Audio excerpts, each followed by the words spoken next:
이제 오늘로써 빌립보서 강해가 마무리됩니다. 지난 4개월 동안 16번에 걸쳐서 빌립보서를 살펴보았습니다. 빌립보서 말씀 가운데 우리가 주 안에서 기뻐하라 라는 주제로 올해 영주동북교회 표어도 삼았습니다. 바라고 원하오기는 빌립보서 강해는 마무리가 되지만 이 빌립보서 들었던 말씀을 마음판에 새기시고 주 안에서 항상 기뻐하며 나아가는 저와 여러분들 되길 간절히 소망합니다. 빌립보서를 보면 처음 시작부터 마무리하는 순간까지 빌립보 교회를 향한 사도 바울의 마음과 또 사도 바울을 향한 빌립보 교회 성도들의 마음이 너무나도 따스하게 잘 드러나 있습니다. 정말 부러운 관계입니다. 이전에 빌립보서 배경을 말씀드렸지만 이 빌립보 교회는 바울이 마게도니아 환상을 보고 유럽 땅을 밟은 후 처음으로 개척한 교회입니다. 당시의 여성 CEO였던 자주장사 루디아와 또 귀신 들렸던 여종과 또 자결하였던 로마 간수가 이 빌립보 교회의 개척 멤버였습니다. 성도들의 영적인 아비와 같았던 이 사도 바울이 감옥에 갇혔다라는 말에 성도들이 마음을 모아 헌금을 모았고 또 에바브로디도 편을 통해서 로마 감옥에 있는 바울에게 그 사랑을 전하였습니다. 성도들이 이렇게 보내준 헌금에 감사하는 마음을 전하는 것이 바로 오늘 본문입니다. 10절 말씀 보니까 내가 주 안에서 크게 기뻐함은 너희가 나를 생각하던 것이 이제 다시 싹이 남이니 너희가 또한 이를 위하여 생각은 하였으나 기회가 없었느니라 라고 되어 있습니다. 자, 바울이 지금 내가 주 안에서 크게 기뻐한다 라고 말하고 있습니다. 여기서 크게라는 말은 메가로스라는 단어인데 바울은 지금 메가톤급으로 엄청나게 기뻐한다 라고 말합니다. 도대체 바울이 왜 이렇게 메가톤급으로 크게 기뻐하고 있을까요? 왜냐하면 너희가 나를 생각하던 것이 이제 다시 싹이 났기 때문이랍니다. 이것이 무슨 의미냐면 지금까지 빌립보 교회 성도들은 바울을 돕고자 하는 계획은 가지고 있었지만 적절한 기회와 여건이 허락되지 않았는데 에바브로디도 편에 이 사랑연금을 보내준 것이 드디어 이 사도 바울에게 전달이 되었다라는 것입니다. 빌립보 교회 성도들이 바울 선생님, 우리가 정말 당신을 사랑하고 있습니다. 얼마나 사랑하고 얼마나 생각하고 있는지 아시죠? 우리가 얼마나 존경하는지 아시죠? 당신은 정말 최고이십니다. 정말 지금 잘하고 계십니다 라고 말로만, 마음으로만 한 것이 아니라 사랑하는 그 마음이 표현이 되어졌다라는 것입니다. 그동안 바울이 개척한 교회가 참으로 많이 있었는데 지금까지 바울의 동역자가 되어서 이렇게 재정적으로 마음을 다해 후원했던 교회는 이 빌립보 교회뿐이었습니다. 그러니 바울이 빌립보 교회를 향한 마음이 어땠겠습니까? 이미 우리가 1장에서 살펴보았듯이 바울은 빌립보 교인들을 생각만 해도 하나님께 감사가 터져 나오고 그들을 위해서 기쁨으로 항상 기도하고 있고 너희가 내 안에 있다라고 말하였던 것입니다. 바울에게 보낸 헌금은 단순한 돈이 아니라 빌립보 교회 성도들의 마음이었습니다. 빌립보 교회 성도들이 자신을 향한 그 마음이 변치 않았다는 것 때문에 얼마나 기뻤든지 바울은 메가톤급으로 크게 기뻐한다라고 말하고 있습니다. 사랑하는 여러분, 사랑은 품고 있는 것이 아니라 표현하는 것입니다. 아무리 사랑한다라는 말을 해도 표현되지 않는 사랑은 증명하기가 쉽지 않습니다. 이 초코파이 광고 중에 말하지 않아도 알아요라는, 여러분 그 광고 기억하십니까? 정시리즈였는데 말하지 않아도 안다고요? 아닙니다. 말하지 않으면 모릅니다. 표현을 해야 하는 것이죠. 빌립보 교회는 에바브로디도를 통해서 바울에게 옷가지를 보내고 음식을 보내고 사랑의 위로금을 보냈습니다. 바울은 자신을 향한 이 빌립보 교회 성도들의 마음을 확인하자 크게 기뻐하게 되었던 것입니다. 그러나 바울은 자신이 이렇게 크게 기뻐하는 것이 단순히 이 빌립보 교회 성도들이 물질의 후원을 해줬기 때문만은 아니다라고 말하고 있습니다. 11절, 12절 말씀 보니까 내가 궁핍함으로 말하는 것이 아니니라. 어떠한 형편에든지 나는 자족하기를 배웠노니 나는 비천에 처할 줄도 알고 풍부에 처할 줄도 알아. 모든 일 곧 배부름과 배고픔과 풍부와 궁핍에도 처할 줄 아는 일체의 비결을 배웠노라 라고 하고 있습니다. 바울은 내가 지금 궁핍해서 가난해서 말하는 것이 아니라고 합니다.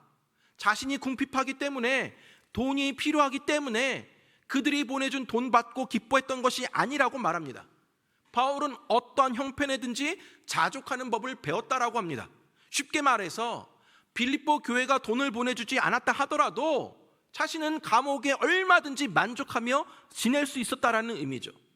빌립보 교회가 보내준 돈 때문에 없던 만족이 생기고 없던 감사가 생기게 된 것이 아니라고 말하고 있습니다. 바울은 환경과 상관없이 스스로 만족하는 수준의 삶을 배웠습니다. 그는 비천에 처할 줄도 알고 풍부에 처할 줄도 알았습니다. 오늘 본문에 처할 줄 안다라는 표현이 3번이나 반복되어 있습니다. 그러니까 어떠한 환경을 만나도 그 환경에 적응할 수 있는 믿음이 자기에게 있다라는 것이죠. 그것이 배부름이든 배고픔이든 풍부이든 궁핍이든 상관없이 바울이 만난 외적인 환경은 크게 중요하지 않았다라는 것입니다. 바울은 어떠한 환경에서든 자족하기를 배웠고 또 그 환경 속에서 더욱 인생을 참되게 살아가는 일체의 비결을 배울 수 있었다라고 고백을 합니다. 여러분, 바울은 부자였다고 해서 복음을 포기한 적도 없고 가난했다고 해서 비굴하게 하나님 잊어버린 적도 없었던 그야말로 일체의 비결을 배웠습니다. 다시 말해서 이 가난에 지배당해서 하나님 원망하면서 비굴하게 살지도 않았고 가난해도 당당하게 복음을 전했습니다. 그러다가 자신에게 부귀와 영화가 찾아온다 해도 그것 때문에 교만해져서 하나님 잊어버리며 살지도 않았습니다. 오히려 하나님이 부를 허락하시면 그것 가지고 하나님의 일을 더 열심히 하는 일체의 비결을 배웠던 것입니다. 이런 맥락에서 비로소 우리는 13절을 이해하게 되는 것입니다. 13절 말씀 같이 한번 읽어볼까요? 13절입니다. 시작. 내게 능력 주시는 자 안에서 내가 모든 것을 할 수 있느니라. 여러분, 이 구절이 이 성경에서 가장 많이 오해하고 있는 구절입니다. 이 전후 맥락 상관없이 딱 요 구절만 띄워놓고 보면 내게 능력 주시는 자 안에서 내가 슈퍼맨과 같이 무엇이든 할 수 있다라고 착각하게 만드는 구절입니다. 하나님이 내게 주시면 내가 모든 것을 할 수 있기 때문에 공부 안 하는 학생이 갑자기 100점 맞고 내가 20kg밖에 못 드는데 100kg 들 수 있게 되는 것이 아니라는 것입니다. 이 말씀은 하나님으로 인해 불가능한 일이나 모든 어려운 문제를 해결하는 능력을 발휘한다는 말이 아닙니다. 이 말씀의 초점은 내가에 있지 않습니다. 내가 모든 것을 할 수 있느니라의 초점이 아니라 내게 능력 주시는 자가 중요합니다. 내 안에 계신 분이 나에게 능력을 주십니다. 내 안에 예수 그리스도께서 계십니다. 예수님께서 나에게 능력을 주십니다.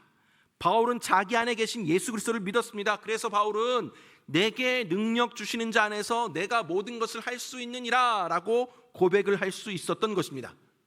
바울이 왜 내게 능력 주시는 자 안에서 내가 모든 것을 할 수 있다라고 말하고 있습니까?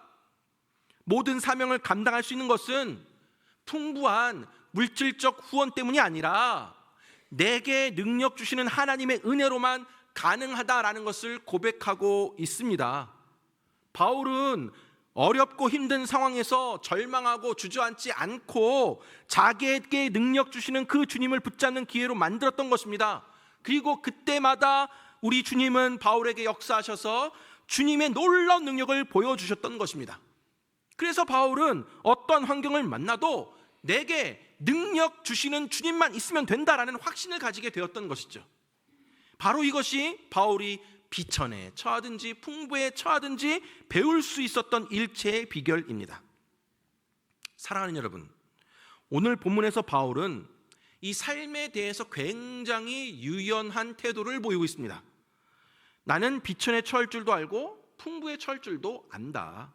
우리가 해야 될 것은 비천 선택하는 것도 아니고 풍부를 선택하는 것도 아니고, 그건 다 하나님의 소관이고, 우리는 어떤 환경으로 하나님이 인도하도 그곳에서 하나님의 일을 감당할 줄 아는 그 비결을 배우는 게 더 중요하다라는 것입니다.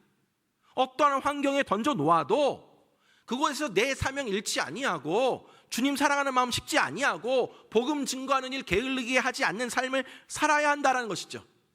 가난이나 부유한 것이 중요한 것이 아니라 가난해도 믿음 잃어버리지 아니하고 부자가 되어도 믿음이 나태해지지 않는 것, 그것이 훨씬 더 중요하다라는 것입니다. 사랑하는 여러분, 그런데 우리는 이론적으로는, 머리로는 이 사실 너무나도 잘 알고 있습니다. 자족해야 한다는 거, 만족해야 된다는 거 너무나도 잘 알고 있습니다. 그러나 이 생각처럼 자족하는 것이 쉽지가 않습니다. 우리 안에는 자족할 수 있는 힘이 없습니다. 우리를 가장 힘들게 하는 게 무엇입니까? 끊임없는 비교의식, 또 그 비교의식으로 말미암는 우월감과 열등감입니다.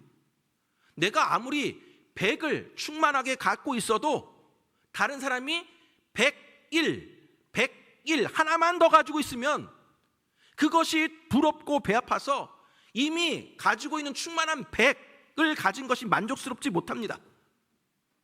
이것을 스스로의 힘으로 없애는 것 불가능합니다. 즉 우리 힘으로는 자족하는 것이 불가능한 일입니다. 우리 안에는 그럴 힘이 없습니다. 그래서 바울은 자신의 힘이 아니라 자신에게 능력 주시는 주님 안에 있는 힘을 말하고 있습니다. 우리가 자족할 수 있는 것은 우리가 능력 주시는 주님 안에, 예수 그리스도 안에 있기 때문입니다. 주님께서 자족할 수 있는 힘을 주십니다. 주님께서 우리가 어떤 형편과 상황 속에 있어도 만족할 수 있도록 우리의 마음을 붙들어 주십니다. 사랑하는 여러분, 그러므로 중요한 것은 자기 속에 얼마나 큰 힘이 있는가가 아닙니다. 우리 안에 있는 힘은 사실 아무것도 아닙니다. 우리가 어떤 상황과 형편 속에서도 자족하려면 나에게 힘을 찾는 것이 아니라 우리의 창조주와 우리의 구원자 되시는 하나님에게서 찾아야 합니다. 오직 주님만이 모든 형편에서 만족할 수 있는 힘을 우리에게 주실 수가 있습니다. 우리가 그 주님 안에 있을 때 만족할 수 있는 힘, 감사하고 기뻐할 수 있는 힘을 공급받게 되는 것입니다. 사랑하는 여러분, 내게 능력 주시는 자 안에서 내가 모든 것을 할 수 있다라는 이 말씀은 예수님 믿으면 초능력자가 되어서 무엇이든 할 수 있다는 뜻이 아니라 예수님을 믿으면 예수 안에 있게 되는 것이고 그 주님 안에서 항상 능력을 공급받아서 모든 상황과 형편 속에서 자족하고 만족할 수 있게 된다라는 뜻입니다. 우리의 진정한 힘은 바로 능력을 주시는 주님이십니다. 바울이 감옥에 있어도 기쁨과 감사의 삶을 살 수 있었던 것은 그가 능력의 근원 되시는 주님 안에 있었기 때문입니다. 그 주님의 능력이 우리가 어떤 형편 속에 있든지 만족하게 합니다. 감사하게 합니다. 항상 기뻐하게 합니다. 이것이 내게 능력 주시는 자 안에서 내가 모든 것을 할 수 있다라는 말씀의 참된 의미입니다. 근데 여러분, 바울이 이렇게 가난하든 부하든 어떤 형편에든 자족하기를 배웠고 또 풍부와 궁핍에도 처할 줄 아는 일체의 비결을 배웠다라고 해서 또 이 말을 오해하면 안 됩니다. 14절 말씀 볼까요? 14절 말씀 보니까 그러나 너희가 내 괴로움에 함께 참여하였으니 잘하였도다 라고 하고 있습니다. 본문은 그러나로 시작을 합니다. 지금까지 바울은 자기에게 물질이 풍족하든지 부족하든지 상관없이 주님의 능력으로 주의 일 감당하는 일체의 비결을 배웠다라고 고백을 하였습니다. 사실 바울에게 물질의 있고 없음이 그렇게 이 바울의 사역을 좌지우지할 정도로 결정적인 것은 아니었다라는 말이죠. 하지만 그럼에도 불구하고 빌립보 교회 성도들이 바울을 후원하고 또 지원한 것은 참 잘한 일이라고 격려하고 있습니다. 왜 이런 칭찬을 하고 있습니까? 그것은 이렇게 하는 것이 주님의 사역에 동참하는 아름다운 일이 되었기 때문입니다.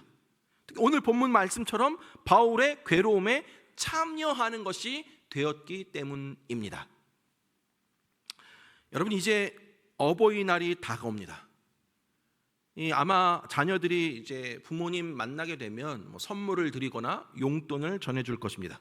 근데 부모님이 난 괜찮다, 나 다 있다, 뭐 이런 걸 주냐, 애들 용돈이나 더 해줘라 라면서 괜찮다라고 안 받으시려고 합니다.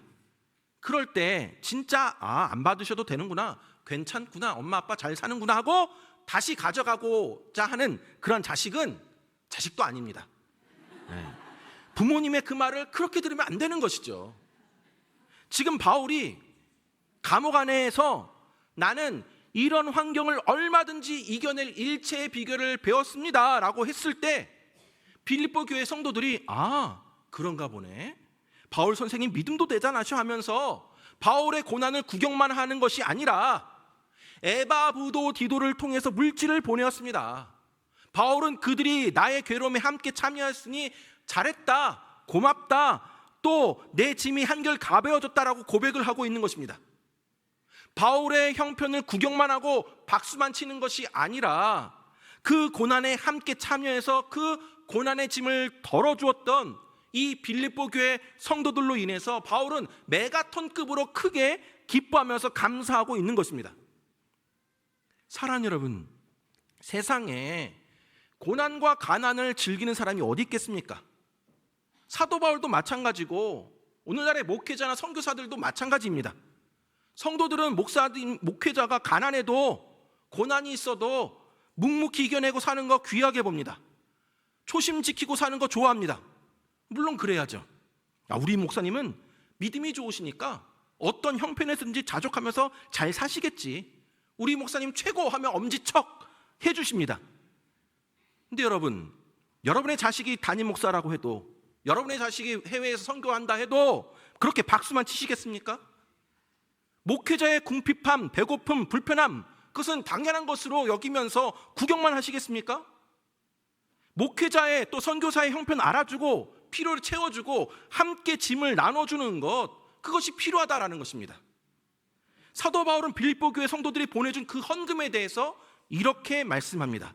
18절, 19절 말씀 보니까 내게는 모든 것이 있고 또 풍부한지라 에바브로 디도 편에 너희가 준 것을 받음으로 내가 풍족하니 이는 받으실 만한 향기로운 제물이요 하나님을 기쁘시게 한 것이라. 나의 하나님이 그리스도 예수 안에서 영광 가운데 그 풍성한 대로 너희 모든 쓸 것을 채우시리라 라고 하고 있습니다. 바울은 빌립보 교회가 보내준 돈, 그 돈이 있어도 그 돈 없어도 상관없습니다. 자족하는 일체의 비결을 배운 사람입니다. 그러나 빌립보 교회 성도들이 보낸 헌금을 뭐라고 지금 표현하고 있습니까? 받으실 만한 향기로운 제물이며 하나님을 기쁘시게 한 것이라고 말합니다. 그리고 하나님께서 그것을 기억하시고 풍성한 대로 너희 모든 쓸 것을 채워주시리라 라고 기도하고 있습니다. 여러분, 이것은 물질적인 헌금뿐만 아니라 교회에서 하는 모든 수고와 헌신에도 적용이 됩니다. 찬양대로, 교사로, 안내로, 차량 운행으로, 방송으로 여러 가지로 봉사하고 계십니까? 기쁜 마음으로 헌금하고 목회자를 섬기며 어려운 성도들을 도우십니까? 이 모든 것 다 누가 받으십니까? 하나님께서 받으십니다. 하나님께서 받으시고 하나님께서 기뻐하십니다. 그리고 하나님이 여러분의 모든 쓸 것을 채워주십니다. 사랑하는 여러분, 바울에게나 목회자에게나 필요한 모든 것은 분명히 능력 주시는 자이신 하나님께서 다 채워주실 것입니다. 그러나 목회자나 선교사님들 후원하는 일에 내가 기쁘게 헌신한다면 이 모든 것을 보시고 하나님께서 바로 우리에게 풍성한 열매를 주신다라는 것입니다. 바로 이것이 하나님께서 받으실 만한 향기로운 제물이고 하나님을 기쁘시게 하는 삶입니다. 또한 하나님께서 풍성한 대로 우리의 필요를 채워주신 놀라운 축복을 경험할 수 있는 믿음의 방법이기도 합니다. 빌립보 성도들이 이러한 축복을 받았고 우리 영주 동북교회 성도님들도 이러한 축복의 주인공이 되시기를 간절히 바랍니다. 말씀을 맺도록 하겠습니다. 사랑하는 여러분, 여러분은 지금 행복하십니까? 주 안에서 기뻐하고 계십니까? 때로는 물질이 있고 없음에 우리의 기쁨이 좌지우지 되는 경우가 많이 있습니다. 여러분, 우리 가운데는 부자가 있을 수도 있고 겨우 하루 살아갈 정도의 형편에 있는 분도 있을 것입니다. 그러나 많이 가졌다고 행복한 것도 아니고 적게 가졌다고 불행한 것도 아닙니다. 참된 행복은 내가 무엇을 얼마나 가졌는가가 아니라 얼마나 내가 가지고 있는 것에 자족하며 감사하며 살아가고 있는 것에 달려 있습니다. 우리는 주어진 환경 가운데 자족할 수가 없습니다. 그럴 힘이 우리에게는 없습니다. 우리 힘으로 남보다 더 낫고 싶은 욕망 제어하기가 힘이 듭니다. 그렇기에 우리 그리스도인들에게는 성령의 도우심이 절대적으로 필요한 것입니다. 내게 능력 주시는 자 안에서 내가 모든 것을 할 수 있느니라. 우리가 능력 주시는 주님 안에 있을 때 우리는 자족할 수 있습니다. 주님께서 자족할 수 있는 힘을 주십니다.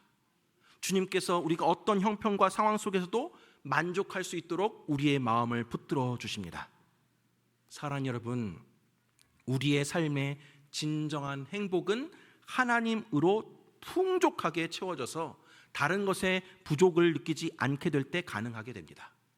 하나님이 내 삶에 가득하면, 하나님의 임재를 충만하게 누리면, 예수로 충만하면 내가 가진 것이 적어도 감사하며 살 수 있고 또 내가 가진 작은 힘으로도 나눠줄 수가 있습니다.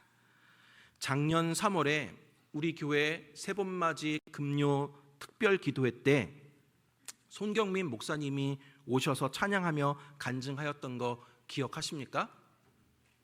그때 안 오셨나요?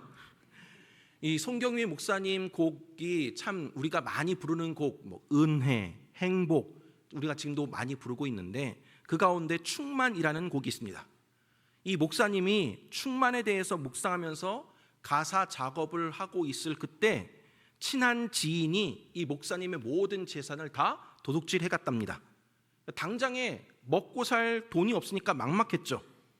그러니까 사모님 울고 또 자녀들 어떻게 해야 할지 막 사모님도 울고 어찌할 바를 모르는 그때 이 작곡하고 있었던 그 충만이라는 가사가 이 목사님 눈에 들어오게 되었습니다. 본인이 쓴 그 가사, 난 예수로 충만하네, 세상 모든 풍파도 두렵지 않네. 그런데 하나님이 그 순간 이 목사님에게 경민아, 너 이렇게 아무것도 없을 때도 예수로 충만할 수 있겠니? 배신 당했는데도 예수로 충만하다고 고백할 수 있겠니? 이 가사가 너의 진실된 가사 맞니? 라고 물으시더랍니다. 목사님은 자신이 썼던 가사대로 살지 못한 삶을 회개하며 기도하기 시작했다라고 합니다. 그렇게 기도하는 가운데 하나님이 평안의 마음을 허락해 주셨고 또 그분을 용서하는 마음도 주셨답니다. 앞날은 걱정도 되지 않았답니다. 현실적인 어려움들은 다 하나님께 맡겼답니다. 그러자 하나님이 하나하나 채워주시는 것을 경험하게 되었다라고 합니다. 그러면서 이 곡을 마무리 충만이라는 곡을 마무리 지을 수 있었다라고 하였습니다. 사랑하는 여러분, 예수로 충만하면 환경 때문에 낙심하지 않습니다. 예수로 충만하면 내 몸이 약해도 낙심하지 않습니다. 예수로 충만하면 세상 모든 것들이 부럽지 않고 예수로 충만하면 세상 모든 풍파도 두렵지 않습니다. 영원한 왕이 내 안에 살아 계십니다. 오직 예수로 충만한 삶을 살아감으로 어떠한 형편에서든지 자족하며 감사하며 주 안에서 항상 기뻐하는 저와 여러분들 되길 주님의 이름으로 축원합니다.